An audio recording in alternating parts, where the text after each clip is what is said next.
Bonjour à tous, bienvenue dans ce nouvel épisode des Chroniques de Padawan qui portera aujourd'hui sur les origines de Cable. Car en effet, demain sort la suite du film très apprécié Deadpool qui était sorti en 2016 et qui a l'air encore plus fun que le premier. Tout d'abord, Cable, alias Nathan Summers, a été créé par Chris Claremont en 1986 et il eut sa première apparition dans les comics dans le numéro 201 de Uncanny X-Men.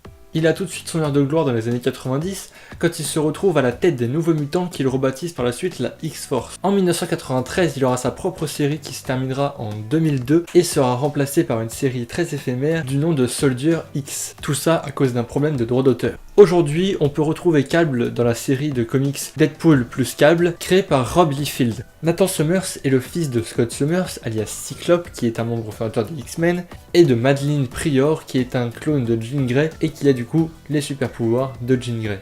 Un jour, il fut contaminé par un virus techno-organique qui affecta sa morphologie et le transforma donc en cyborg. En plus de ce côté cyborg, Nathan a réussi à hériter des pouvoirs de ses parents qui sont assez puissants. De sa mère, il a récupéré le pouvoir télépathique et télékinésique, mais qui ne peut pas utiliser à pleine puissance à cause de son hybridation mutant-cyborg.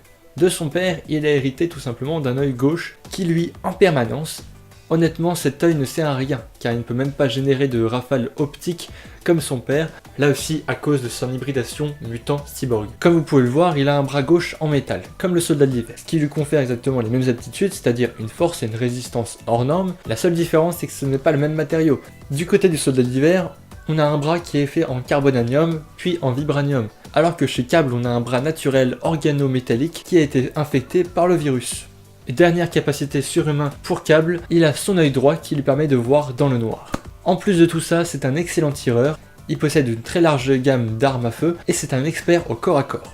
Passons maintenant au côté cinématographique. Cable apparaîtra pour la première fois au cinéma dans le film Deadpool 2 qui sortira du coup demain, et il sera incarné par Josh Brolin, qui est juste l'interprète qui a joué Thanos, le meilleur méchant de tout le Marvel Studio. Et dans ce deuxième opus, notre cher ami Deadpool va devoir sauver un jeune garçon avec des pouvoirs surpuissants des mains de Cable. Et pour cela, il va faire appel à une équipe de mutants qu'il va appeler X-Force. Cette équipe sera composée de Negasonic, Colossus ou encore Dopinder, que l'on avait déjà vu dans les premiers films. Mais ne vous inquiétez pas, il y aura des petits nouveaux dans l'équipe comme Shatterstar, Bedlam ou encore Domino. Bien sûr, si le film vous intéresse et vous avez toujours pas vu la bande-annonce, vous pouvez le voir juste en cliquant ici ou en allant sur le lien dans la description bien entendu. Et comme d'habitude, si cette vidéo t'a plu, tu peux lâcher un petit pouce bleu, on se retrouve pour une prochaine vidéo. C'était Padawan, allez, yo!